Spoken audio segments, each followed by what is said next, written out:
শুরু হচ্ছে আজকের গল্প ইন্টারভিউ। কলমে রিমা বিশ্বাস। ইন্টারভিউ চলছে। ইপ্সিতা বসে পা নাচাচ্ছিল বাইরের সোফায়। সবুজ রঙের লেদারের সোফা। ফলস সিলিং থেকে ঝুলছে ঝকমকি ঝাড়বাতি। আকার বেশ সুন্দর, যেন কোনো বিশেষ ধরনের ফুলের লতা এঁকে বেঁকে একটা গুচ্ছ তৈরি করেছে। জীবনের আঁকাবাঁকা পথ এমনভাবে কি শুরুতে এসে মেলে? ঝাড়বাতির নকশার ভিতর ঘুরপাক খেতে থাকা ইপ্সিতার হঠাৎ যেন মনে হলো ওকে কেউ কিছু বলছে। অপ্রতিভ হয়ে প্রথমটা তাকালো রিসেপশনিস্ট মেয়েটার দিকে। সে তখনও ঠোঁটের উপর ছাপিয়ে আসা লিপস্টিকটা টিস্যু পেপার দিয়ে মুছছে। অস্বস্তি কাটল। ইন্টারভিউ দিতে এসে এতটা ভাবুক মনস্কতায় ছাদে তাকিয়ে থাকলে ইমপ্রেশনের ছানা কেটে যাবে। পরক্ষণে একটা গলা খাকারির শব্দে ইপ্সিতা সোজাসুজি তাকালো। ওর সামনে সিঙ্গেল সোফাটায় বসে আছে একটা ছেলে। ট্রিম করা দাড়ি, ব্যাক ব্রাশ করা, জেল দিয়ে সেট করা অতিরিক্ত ঘন চকচকে কালো চুল। ফকফকে সাদা শার্ট আর কালো প্যান্ট পরা এক যুবক। গলায় লম্বা টাই, হাতে ফাইল। পলিশ করা ঝকঝকে বুট। হাত দেখিয়ে বোঝাতে চাইছে কিছু। হাতের চেটোটা সামনের দিকে ঠেলে। ইপ্সিতা ভুরু কুঁচকে দেখল, তারপর ইশারায় জানতে চাইল কি। ছেলেটি মৃদু হেসে ঠোঁট নাড়ল। ওর ঠোঁট নাড়া পড়া গেল। বলছে রিল্যাক্স। তার মানে ও যে একটু বেশি টেনশনই নিচ্ছে তা সামনের অপরিচিতও বুঝতে পারছে। একটা হালকা হাসিতে মুখটা অন্যদিকে ফেরালো ইপ্সিতা। কেন যেন ইনসাল্টেড মনে হলো। অতিরিক্ত আবেগ দেখাচ্ছে ছেলেটা। দুজন যখন একই চাকরির ক্যান্ডিডেট, তখন ও টেনশন নিচ্ছে এটা বোঝানো মানে নিজেকে খুব কুল এবং চাকরির জন্য সুইটেবল, এরকম কিছু একটা বোঝানোর চেষ্টা নিশ্চয়ই করছে। মুখ ফেরাতে আবার চমক। ছেলেটা ওর পাশে যে ক্যান্ডিডেট বসেছিল তার জায়গাটা নিয়েছে এবং গলা নামিয়ে বলছে, আমার টেনশন হলে আমি ব্রিদিং এক্সারসাইজ প্র্যাকটিস করি। So I will tell you to take a deep breath. গোদের ওপর বিস্ফোরা একেই বলে। একে টেনশন নিচ্ছে, তারপর কি রাগও সামলাতে হবে? কোথা থেকে চলে এলো ভাই হিলিং বাবা? ইপ্সিতার আগে ডাক পড়ল ছেলেটির, রাজমিত্র। সে উঠে যেতে ইপ্সিতার স্বস্তি মিলল। যদিও ইন্টারভিউ মনঃপূত হয়নি। একটা ইনস্টিটিউট থেকে ট্রেনিং নিয়েছিল, কল সেন্টার জব। ইংলিশ আর জার্মান ভাষা শিখেছে। একটি এডুকেশন ইনস্টিটিউট যেখানে দুটি দেশের কোলাবোরেশন ডিগ্রি কোর্স করানো হয়। ওভার ফোন কিছু কথা, তারপর অনলাইন প্রসিডিওর। তবে জার্মান কয়েকটা ওয়ার্ড ভুল বলেছে ইপ্সিতা। কিন্তু অফিস বিল্ডিং থেকে বেরিয়েই চমক। মূর্তিমান কিসের অপেক্ষায়? সে এখনো বিদায় নেয়নি কেন? পকেটের রুমাল বের করে সে কপালের ঘাম মুছল। কেমন হলো ইন্টারভিউ? মরণ দশা। এই জন্য এই রোদ্দুরে দাঁড়িয়ে আছো নাকি চান্স নিচ্ছ? ইপ্সিতা কি আর বুঝছে না? চোখে রোদ চশমা পরে ইপ্সিতা বলল, আমি আমার তরফ থেকে বেস্ট দিয়েছি। লেটস সি কি হয়। সে হাসল। আমার হবে না। তা আপনি এই ইন্টারভিউ এর নিউজ কোথা থেকে পেলেন? লার্নিং একাডেমি থেকে আমি ল্যাঙ্গুয়েজ কোর্স করেছিলাম। ওরাই ক্যাম্পাসিং করছে। এর আগেও ইন্টারভিউ দিয়েছেন নাকি? আর উত্তর দিল না ইপ্সিতা, তবে প্রশ্ন করল, আপনি কি করে জানলেন আজকের ইন্টারভিউ এর খবর? আমি চাকরিবাজার ওয়েবসাইটে নিজের রিজিউম এনরোল করেছি, ওখান থেকেই কন্ট্যাক্ট করেছি। ইপ্সিতা মাথা নেড়ে বোঝাতে চাইল সে ব্যাপারটা বুঝেছে এবং এখন বিদায় নিতে চায়। তাই পাশ কাটিয়ে চলে যাচ্ছিল, কিন্তু ছেলেটি বলল, নামটা তো জানাই হলো না। আমার নাম রাজ, আর আপনি? ঘুরে তাকিয়ে ইপ্সিতা এক চিলতে হাসল। ইপ্সিতা মজুমদার। মোবাইল নাম্বারটা দিন না, আমারটাও রেখে নিতে পারেন। কোনো ইন্টারভিউ চলছে, জানলে একে অপরকে ইনফর্ম করব। আর যদি আপনার মনে হয় যে এটা হয়ে যাবে। কথাটা একটা সুরে টানল রাজ। ইপ্সিতা বুঝতে পারছিল এখানে ওদের কারোরই হবে না, তা ওরা দুজনেই বুঝতে পারছে। যা রাজের প্রকাশে বোঝা যাচ্ছে বেশি, কিন্তু তা বলে অচেনা ছেলেকে নিজের ফোন নাম্বার দেবে? পাগল নাকি? তারপর সে কার কার ফোন থেকে কতবার ফোন করবে? কটা নাম্বারই বা ব্লক করে দেবে ইপ্সিতা? বলল, "আহ, রাজ, আপনার নাম্বারটা বলুন।" রাজ নাম্বার বললে ইপ্সিতা নাম্বার নিজের মোবাইলে সেভ করে নিল। রাজ বলল, "উম, আপনারটা? আমি আপনাকে সময় বুঝে কল করে নেব।" এই যাত্রায় বাঁচা গেল। ইপ্সিতা একটা অটো ধরে বাঁচল। কি গায়ে পড়া রে ভাই! কিন্তু গায়ে পড়া ছেলেটা খানিকটা আঠালের আঠার মতোই এঁটে রইল মাথার ভিতর। দেখতে ভালো বলেই হয়তো বারবার ঘুরে ফিরে মনে পড়ছে ওর কথা। হ্যান্ডসাম, বেশ লম্বা, কথা বলে চোখের দিকে তাকিয়ে। আত্মবিশ্বাসী। তবে পড়াশোনায় তেমন করিতকর্মা কিছু নয়, নইলে আর এইসব টুকরো জবের পিছনে ছুটতো। ইপ্সিতা যদিও মনে করে এই প্রফেশনে লেগে থাকতে পারলে মাইনেপত্র ভালো মেলে, উন্নতিরও সুযোগ আছে ঢের। ফোন হাতে নিয়ে হোয়াটসঅ্যাপে ঢুকে হঠাৎ কি ভেবে একটা হাই পাঠিয়ে দিল রাজ নামক এক নতুন রোগের ভাইরাসকে। ধূসর ডবল টিক হয়ে পড়ে রইল। ধুত্তর বলে ফোন রেখে সে দাঁড়ালো সামনের বারান্দায়। আসলে সময় কাটছিল না। ভাবলে যদি কিছু কথা বলা যায়, অন্তত যদি এইটুকু সলভ করা যায় যে এই মাঝিন তরি ভিড়বে কোথায়। দুজন যখন একই পথের যাত্রা দেয়, তখন সঙ্গ হিসেবে মনে খোরাক জোগায় একে অপরের একই অবস্থার দুর্গতির প্রলাপ। ইপ্সিতার কলেজের খুব কাছের যে 5 জন বন্ধু ছিল, তার মধ্যে শুভম আর অনুষ্কার চাকরি হয়ে গেছে ব্যাংকে। তিলোত্তমা চাকরি করে একটা হোটেলের রিসেপশনে। অনিরুদ্ধ পেল কলেজের লেকচারারশিপ। আর মৌপিয়া রিসার্চ করছে পুনেতে। ভালো স্টাইপেন্ডই পায় সে। আর ইপ্সিতা কেবল চটি ঘষেই চলেছে এটা ওটা কোর্স করে। প্রায় 3 বছর হলো। এর মাঝে যে একটা চাকরিও পায়নি তা নয়, কিন্তু সেখানে টেম্পোরারি থেকে আর পার্মানেন্ট হতে পারেনি। বেশিরভাগ ক্ষেত্রেই ধৈর্যে কুলায়নি। ওই এক গপ্প হাবিজাবি টার্গেট ফিল। এখন রাজ কোথাও না কোথাও যেন ওরই পরিপূরক। একবার ভাবলেও ওর চেয়ে জুনিয়র নয় তো, তবে কেমন যেন বোকা বোকা লাগবে। সামনের রোদ পড়া লাল রাস্তা ধরে আসছে মুনি কাকিমা। ওদের পাশের বাড়িতেই থাকে। হাতে বাজারের থলে, থলের মুখে বেরিয়ে আছে পুঁই শাক। ইপ্সিতা মনে মনে চিংড়ি কল্পনা করে নিল। মাখো মাখো একটা তরকারি চোখের সামনে ভাসতে জল এলো জিভে। মুনি কাকিমা হাসছেন, আঁচল দিয়ে গলার ঘাম মুছে বললেন, কি রে, আজ ইন্টারভিউ দিতে যাস নে? দুপাশে মাথা নাড়ে ইপ্সিতা। গেট খুলে ঢোকে মুনি কাকিমা। ওকে লক্ষ্য করে বলে, আর ইন্টারভিউ দিয়ে কাজ নেই, এইবার একটা বিয়ে করে নে। তারপর? তারপর আবার কি? বরের পয়সায় খাবি। বর 2 দিন পর যদি বলে খাওয়াতে পারবো না, তখন? তা বলবে কেন? মন দিয়ে সংসার করবি, শ্বশুর শাশুড়ির সেবা করবি, ভালো মন্দ রাঁধবি, জামা কাপড় সব হাতের নাগালে রাখবি। তবে সেও তো তখন তোর প্রতি নরম হয়ে থাকবে, তাই কি না? কাকিমা, এই জন্য কি মা আমায় রোদে গরমে স্কুলে পৌঁছাতে যেত, দাঁড়িয়ে থাকতো পরীক্ষার হলের সামনে?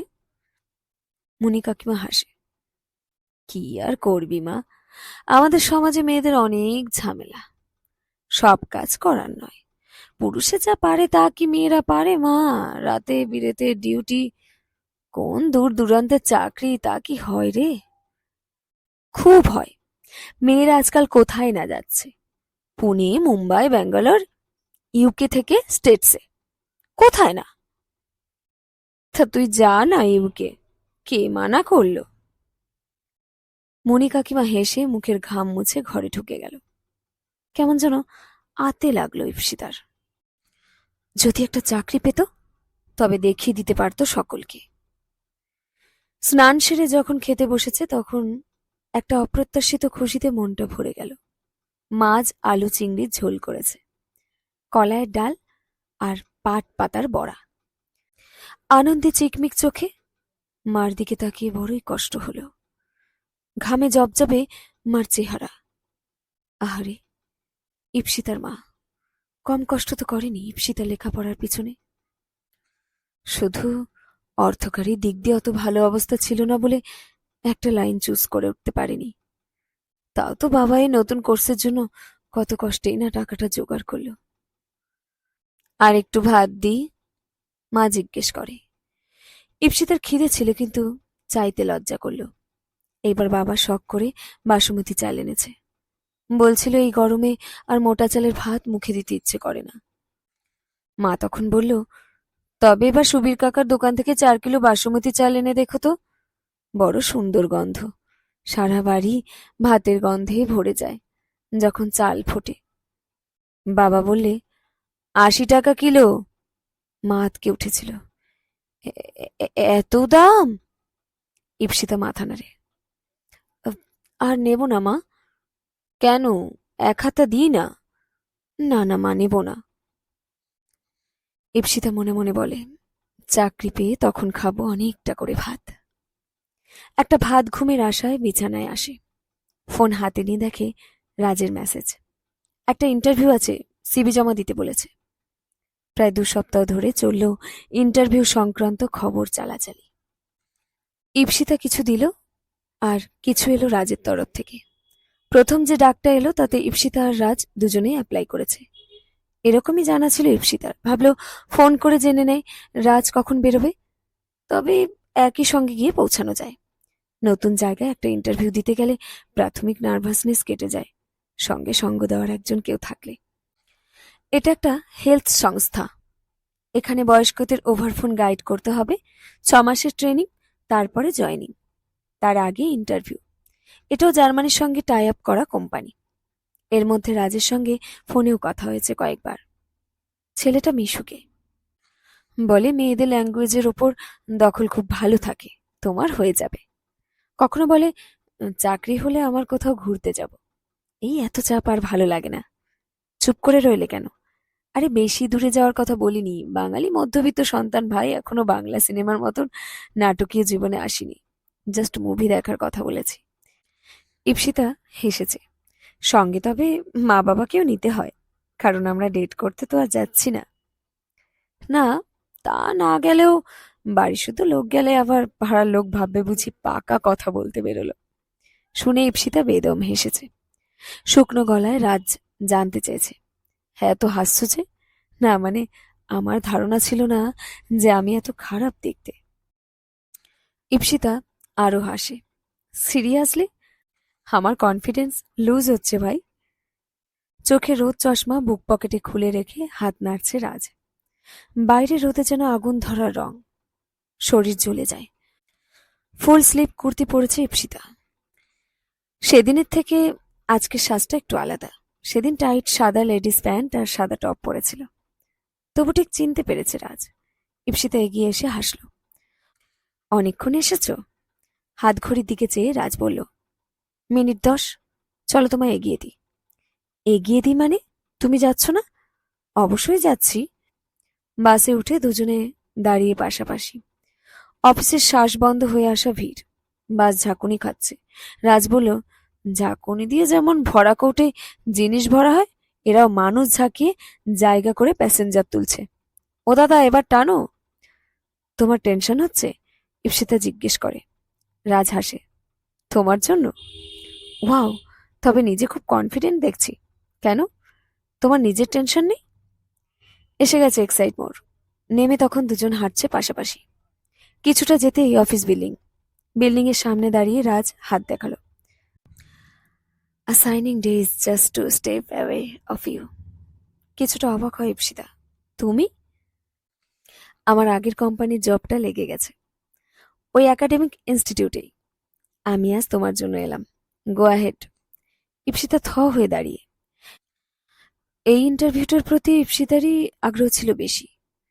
একরকম জোর করে রাজকে কনভিন্স করেছিল যাতে ও আসে, কারণ একটা সঙ্গ চাইছিল, একটা মরাল সাপোর্ট, টেনশন লাঘব করার জন্য একজন পার্টনার। অথচ সে নিজে সে সময় একজন সিলেক্টেড ক্যান্ডিডেট হয়েও ইপসিতাকে কিছু জানায়নি। খারাপ লাগলো এই ভেবে ছেলেটাকেও শুধু শুধু এত দূর টেনে আনলো, যার দরকার ছিল না। দুজনের লক্ষ্য এক হলে একটা নিঃস্বার্থ সঙ্গ পাওয়া যায়, কিন্তু কারো অনুগ্রহ। লজ্জায় লাল হয়ে উঠেছে ঈপ্সিতার মুখ। তুমি যদি আমায় একবার তোমার চাকরির কথাটা বলতে, তবে আমি তোমায় আসার জন্য ফোর্স করতাম না। I am so sorry. अरे कोई बात नहीं दोस्त, दोस्ती में no sorry no thank you, Salu मियाँ ने सिखाया ना। এক ফালি হেসে অফিস বিল্ডিং এ ঢুকে যায় ঈপ্সিতা। এইবার আর ভুল ত্রুটি হলো না। যদিও ক্যান্ডিডেট ছিল প্রচুর। অবাক লাগে ভেবে, এত লোক জার্মান শেখে, কেউ কেউ তো ভালো করে ইংরেজিও বলতে পারছে না। ঈপ্সিতার খারাপ লাগে সহযাত্রীর আগাম সংগ্রামের কথা ভেবে। সে নিজে এবার যথেষ্ট তুষ্ট ইন্টারভিউ দিয়ে চাকরিটা হয়েও গেল। বাড়ি থেকে দূরত্বটা অনেকটা, এটাই আপাতত প্রাথমিক সমস্যা, কিন্তু এক অন্য অনুভূতি। এর আগের চাকরিগুলো বেগার খেটেছে, যা পেয়েছে হাতে তা না পাওয়ারই সমান। তার চাইতে খসেছে বেশি, যাতায়াত আর টিফিনের খরচায়। কিন্তু এই কোম্পানির অ্যানুয়াল টার্নওভার বেশ ভালোই, এরা প্যাকেজও দিচ্ছে ভালো। ঈপ্সিতার সব স্বপ্নের মতন লাগছিল। মনে হচ্ছিল তবে সবার জীবনে একটা দিন আসে যখন আর সংগ্রাম থাকে না, থাকে সফল জীবনযাপন। এর ভিতর এক ছুটির সকালে ফোন এলো রাজের। সে প্রথম মাইনে পেয়েছে, তাই তার মাকে একটা শাড়ি দিতে চায়। বেশ উত্তেজিত সে ফোনে প্রায় এক নিঃশ্বাসে বলল, ঈপ্সিতা, আমার মায়ের চয়েসটা জানি, কিন্তু শাড়ি ঠিক বুঝি না। তুমি প্লিজ আজ আমার সঙ্গে বেরোবে? একটা লাল রঙের শাড়ি কিনবো, কিন্তু কি যে কিনি। শেষটা যেন ঝিমিয়ে বলল। অর্থাৎ সে উত্তেজিত এবং দ্বিধাগ্রস্ত। ঈপ্সিতা না কি বলতে পারে, তাই একসঙ্গে এসে ঢুকলো কলেজ স্ট্রিটের নামি শাড়ি মহলে। রাজের শাড়ির পছন্দ দেখে ঈপ্সিতা অবাক হলো। ছেলেটার স্যালারি কত হবে? শাড়িটাই নিল 7,000, ওর বাবার জন্য 5,000-এর প্যান্ট শার্ট কিনল, আর 1200 টাকার একটা পারফিউম কিনে হাতে দিল ঈপ্সিতার। এটা তোমার। ঈপ্সিতা অপ্রস্তুত হয়। আমি কেন? আরে কি মুশকিল, আবার সাল্লু মিয়ার কথা মনে করাতে হবে? ঈপ্সিতা দুকাজ সামান্য তুলে লজ্জাভাব প্রকাশ করে। আমিও তোমায়, কিন্তু তোমার স্যালারি এখনো হয়নি। বাট কিছু মনে করো না বস, তোমার স্যালারি কত ভাই? এত এক্সপেন্সিভ জিনিস কিনলে? আমি আজ আ কন্ডাক্টর নয়, সিনিয়র কোঅর্ডিনেটর হিসেবে জয়েন করেছি। সব রাউন্ড কমপ্লিট হওয়ার পর তো ভাবলাম হবে না, বাট ওরা আমায় আবার নেক্সট লেভেলের জন্য কল করলো। ব্যাস, স্যালারি স্টার্টিং ভালোই দিচ্ছে। Increment 6% of basic with medical facility. একটা হলিডে প্যাকেজে 12% ডিসকাউন্ট থাকছে। অবশ্যই প্রফিটেবল জব। ঈপ্সিতার ভালো লাগলো, বলল, খুব আনন্দের খবর রাজ। রাজের চোখে আত্মবিশ্বাস আর সন্তুষ্টর ঝিলিক। ঈপ্সিতা বুক ভরে শ্বাস নিল। ভালো খবর শুনতে কার না মন্দ লাগে। একটা নতুন আশা যেন উন্নতির হাত ধরতে যায়। কিন্তু সবার আশা মসৃণভাবে পূরণ হলেও ঈপ্সিতার বুঝি তার হয় না। বড় রাগ হয়, কান্না পায়, খিমচে কামড়ে ক্ষতবিক্ষত করতে মন চায় নিজের ভাগ্য বিধাতাকে। এত কেন বাধা? নিত্য, সর্বত্র দেখতে ভালো হওয়া কি দোষের? ওর বসের দৃষ্টি মোটেই ভালো না। লোকটার দুগাল ভর্তি ছোটখাটো গর্ত, মুখটা এবড়ো খেবড়ো, ম্লান ধূসর চাহনির ভিতর একটা ভয়ঙ্কর ধূর্ত ভাব। লম্বায় চওড়ায় পাহাড় সমান, গায়ের রং মলিন, ঝাঁকড়া চুল, সবসময় যেন তাক করে আছে ওর দিকে। একটা গ্রুপ মিটিংয়ে সে ঈপ্সিতার পাশে এসে দাঁড়ায়। নিজের শরীর যেভাবে হোক ঈপ্সিতার শরীর সঙ্গে স্পর্শ রাখে। দু একবার হাতের ওপর হাত রেখে এমন ভাব করছে যেন কোনো ব্যাপার নয়। সবচাইতে বড় কথা, এগুলো নজরে পড়েছে ওর কলিগদের, ওর সিনিয়র কোঅর্ডিনেটর, এইচআর, এমনকি রিসেপশনিস্ট মেয়েটারও। কিন্তু সবাই মিলে ব্যাপারটা উপভোগ করছে, যেন একজনের হ্যারাসমেন্ট বাকিদের এন্টারটেনমেন্ট। ঈপ্সিতা এই পরিবেশে টিকবে কি করে? নাইট শিফট শেষ করে বাড়ি ফিরবে। সারা রাত জার্মান বলে বলে মুখ ব্যথা করেছে। 2 বুড়োর পাল্লায় পড়েছিল। তারা এখনকার একটি আয়ুর্বেদ সংস্থার ট্রিটমেন্ট নিচ্ছে। তার ওষুধ আর বিধিনিষেধ বোঝাতেই বেলা গেছে। একজন ইন্ডিয়ান মহিলাও ছিলেন, যদিও তিনি থাকেন জার্মানিতে। তার সঙ্গে সোজাসুজি ডাক্তারের কথা বলিয়ে দিয়েছে। হাই উঠছিল। কোম্পানি প্রথমে বলেছিল ভেহিকেল প্রোভাইড করবে, প্রথমে 1 সপ্তাহ করলেও এখন ড্রাইভার নিয়ে কিছু সমস্যা হচ্ছে কদিন ধরে। ভোর 5টা, ক্যাব বুক করবে কিনা ভাবছে, তখন একেবারে ওর মুখের সামনে থামলো ওর বস অরুণ নাটিয়াল। বলল, ড্রপ করে দেবো চলো। ভদ্রতা বজায় রেখে ইপ্সিতা বলল, no sir, I can manage. দরজা খুলে নাটিয়াল বলল, আরে উঠো উঠো। মহা বিপদ, একটা বিশ্রী পরিস্থিতি। এদিকে কোনো ক্যাবও নেই। এত সকালে কোথায় কি পাবে? কতক্ষণ ফাঁকা রাস্তায় দাঁড়িয়ে থাকবে? গাড়িতে উঠতে বাধ্য হলো একরকম, ফাঁকা ট্রাফিকবিহীন রাস্তা। কিন্তু অরুণ গাড়ি চালাচ্ছে খুব ধীর গতিতে, মাঝে মাঝে ঘুরে তাকাচ্ছে ওর দিকে। বেশ সময় নিয়ে। অস্বস্তি হচ্ছিল ইপ্সিতার। একটা সময় গান চালিয়ে দিল সে। গানটা নিম্ন রুচির। কিছু রাস্তা গিয়ে গাড়ির গিয়ার বদলাবার অজুহাতে ইপ্সিতার থাইতে হাত দিল অরুণ। ইপ্সিতা অবাক হয়ে তাকিয়েছে। তাতে তার কোনো ভ্রুক্ষেপ নেই। এবার ইপ্সিতা ভেতর ভেতর গজরাচ্ছিল। সহ্য করা সহজ নয়। ভিতরকার প্রতিবাদটা যেন গলা চিরে ফেটে বেরোলো তৎক্ষণাৎ। বলল, stop the car. I say stop it right now. ওর গলার স্বরে অরুণ চমকে গাড়িতে ব্রেক কষলে এক লাফে গাড়ি থেকে নেমে পড়ল ইপ্সিতা। গাড়ির দরজা ঠেলে বলল, বউ জানে এসব কীর্তি? ব্লাডি কাণ্ড। তারপর ছুটল বুকের কাছে ব্যাগ চেপে। এই ইপ্সিতার বাড়ির কাছে রাস্তা নয়, একেবারে মাঝপথেও। কিছুই চিনতে পারছে না। রোদ বেড়েছে, বেড়েছে লোকজন, গাড়ি, চিরবিরে গরম, কোলাহল। কিছুটা পথ একেবারে দিশেহারার মতন এদিক ওদিক করতে থাকে ইপ্সিতা। এতটা রেগে গিয়েছে যে মাথাটাও ঠিকঠাক কাজ করছে না। মানুষ এত সাহস পায় কোথা থেকে? লোকটাকে চড়াতে পারলে শান্তি হতো। ইপ্সিতা কি ফিরে গিয়ে থাপ্পড় মেরে আসবে? মন তখন কল্পনায় লোকটাকে জুতো খুলে পেটাচ্ছে। গাড়িরই করছে রাগে। বড় হাঁপ উঠছে। কি করে কি না করে ভাবতে পারছিল না কিছু। একবার মনে হলো নিজেকে শান্ত করা দরকার সবার আগে। এভাবে রাস্তায় দাপাদাপি করে কি হবে? তারপর একেবারে অজান্তেই ফোন করে দিল রাজকে। বেশ কিছুক্ষণ ফোন বেজে ফোন কেটে গেল। ইপ্সিতা দাঁড়িয়ে থামের মতন। রাস্তাটা অচেনা। মাল আনলোডিং হচ্ছে একটা মিটার রোড থেকে। একটা দুধের গাড়ি ছুটছে কোন একদিকে। রোদের তেজ তীর্যকভাবে পড়ছে ত্বকে। চিরচির করছে শরীর। খবরের কাগজের বোঝা নিয়ে ছুটছে একটা বাচ্চা ছেলে। চাই চাই বরফ বোঝাই গাড়ির পিছনে দাঁড়িয়ে একটা কালো মতন ছেলে। ওকে দেখে চুমু ছুড়ে দিয়ে বিশ্রীভাবে হাসল। কান্না পাচ্ছে ইপ্সিতার। কোথায় এলো? এ কোন দেশ? নাকে আসছে আষ্টে গন্ধ। প্রচন্ড অস্থির করা গরম। ইপ্সিতার নাক টানে। ফোন বাজছে। রাজ। রাজের নামটা দেখে কি যে হলো যে আর নিজেকে কোনোভাবে ধরে রাখতে পারল না। ফোন কানে নিয়ে কান্নায় ভেঙে পড়ল। রাজ ধরপড়িয়ে উঠেছে। কি হয়েছে? কি হলো? কাঁদছো কেন? প্লিজ প্লিজ এসো রাজ, আমি বুঝতে পারছি না আমি কোথায়। তুমি তুমি হ্যালো।